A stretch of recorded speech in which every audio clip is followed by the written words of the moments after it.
冇一個城市可以好似肇慶咁，要美食有美食，要自然風光有自然風光，仲適合上班牛馬周末窮遊。水上森林泛舟，逛肇慶人自己嘅城堡，品嘗街坊童年味道，真係當地人先知道嘅玩法同神仙美食。肇慶2日窮遊計劃，睇完就可以直接出發啦！嚟了啦！今個星期想出去玩，距離廣州、佛山2個鐘車程以內，有自然風光、交通方便、人又少嘅地方，最後選擇咗廣佛後花園肇慶啦。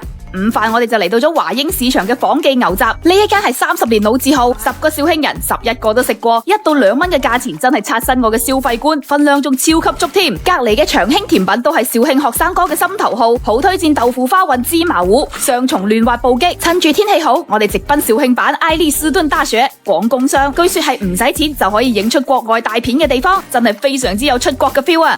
晚上我哋專門去食咗旺角燒烤，只有夜晚先開嘅性格烤肉，肉好新鮮又入味，嚟肇慶一定要試下佢啊！飯後放鬆，推薦去東堤灣燈塔夜市，係最近市民散步嘅好去處。喺肇慶嘅鬆弛感，永遠都係唔使錢嘅。第二日我哋前往七星岩落雨撐玻璃船，只需要38蚊咋，就可以無限時任你玩，綠光森林，人在畫中遊嘅真實寫照。最後去埋金象山，無痛上山，一睹城市全貌，10足10肇慶版嘅曼哈頓啊！放假真係要嚟一趟肇慶啊！好玩嘅好影嘅，好似永遠都發掘唔完。